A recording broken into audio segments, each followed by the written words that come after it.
Good morning, you're on the air. Massey. Hey, Tom Massey, how are you doing, sir? Great. Well, good. Thanks for calling in. And again, you are not actually in the real estate business, and you're not in the auction business. Tell us what you do, and I'm going to start kind of turning that around and how it's important to both real estate and auction firms. Sure.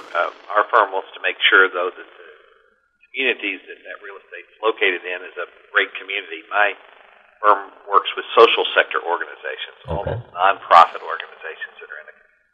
Okay. And we provide a lot of services to them, affirmative consulting services. But we want to make sure whether there's a church, a private school, a YMCA, which we work a lot with YMCA, that they're very effective at what they're supposed to be doing, so that people are getting huge benefit from these nonprofit organizations. And again, our view is they're a community asset. Well, it definitely is. What is your firm's name, and tell us a little bit about it? Sure. Our firm is called DAXCO, DAXKO, and we provide a wide range of services, anything a nonprofit might need, from planning, market research, feasibility studies, fundraising, technology. We provide all those services, sort of those back office services, so that the nonprofit or school can work with their clients in the community. We provide a wide range of services. Well, ask any mother who is looking for a new home. Her first thing is trying to find out about the school in the area, and find out if it's good, if it's close, if it's safe. And then you do go into churches, and then you do, where can I find workout facilities and day camp and after-school programs? Where is the local YMCA? Well, because of good social service agencies, because of good schools, because of good churches, that makes values go up. And if they aren't good, in turn, it makes the values go down. And so you are a big part of, believe it or not, values in the real estate business for realtors and auctions, and even to the bankers, who, of course, the bankers are having trouble right now with all foreclosed properties and the economy and that type of thing. But tell us about your YMCA experience, because I know you and I go way back, and it's been a great friendship for many years. But tell us about your YMCA experience. Sure. The YMCA, not many people may know this. They know the YMCA, I'm sure, but it's the largest nonprofit organization in the United States. 25 million members across the country. Wow. 980 different cities have YMCAs. 2,500 community centers. I've been involved in my whole career working with the YMCA. That's where I met you, of course, Doug. And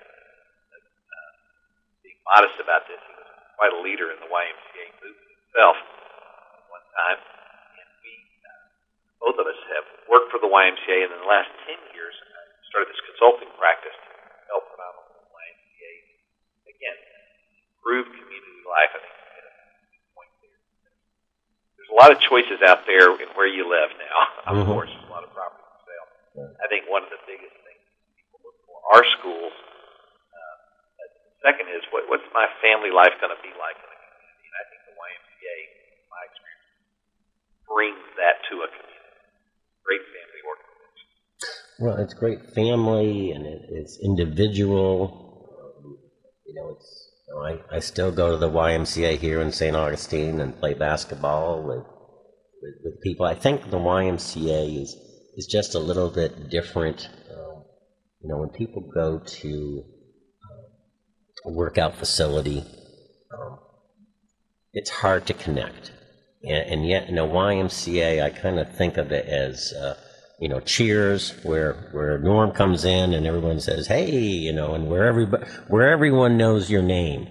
And I think that's important, whether fitness is your goal, or having your child being taken care of at day camp, or swimming, or karate class or after-school programs, you want to make sure that the people know you, and that's not only staff, but also the other people there. I mean, you become part of the community. I think that's a major factor for YMCA's across the country.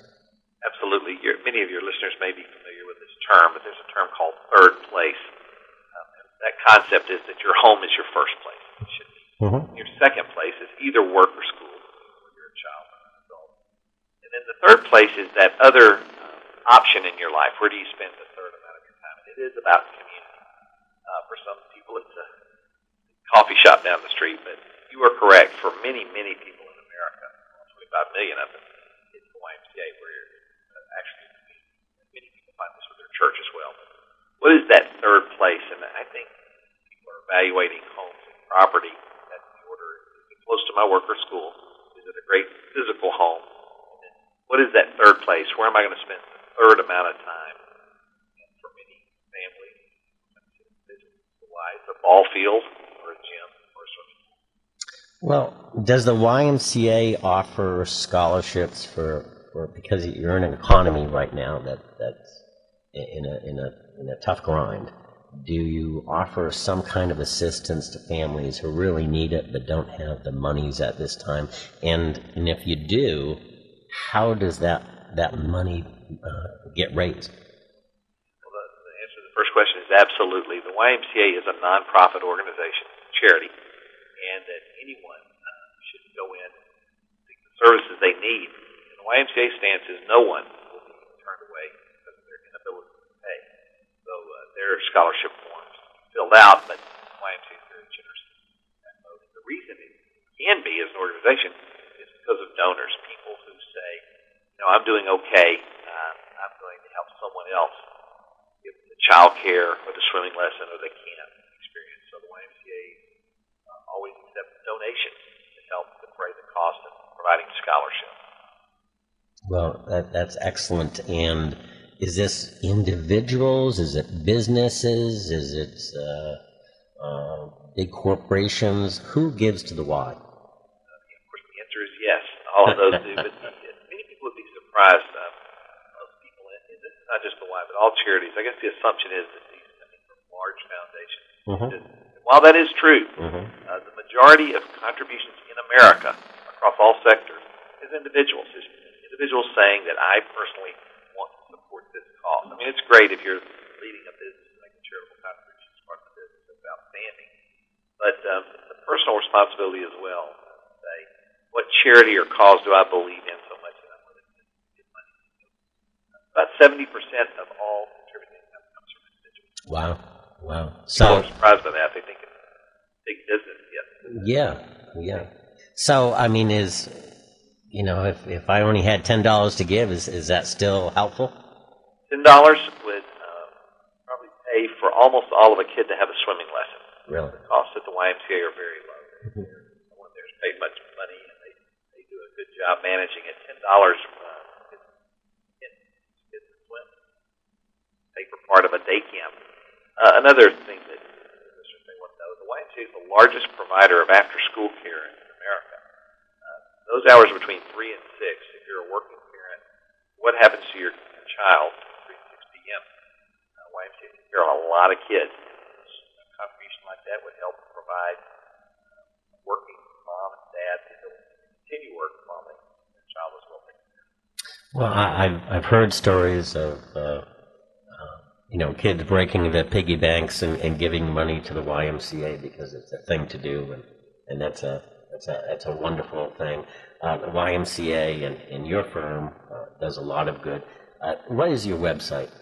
Yes, it's Daxco, DAXKO.com. It provides a lot of services for any nonprofit organization. You can find out all the information you need there. And how can people get hold of you directly, because you are really a leader in this business?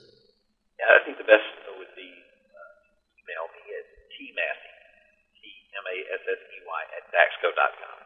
Well, Tom, thank you so much. And again, people don't understand how important that social service community agencies and churches are involved in real estate values. So thank you so much for calling in. You have a great weekend.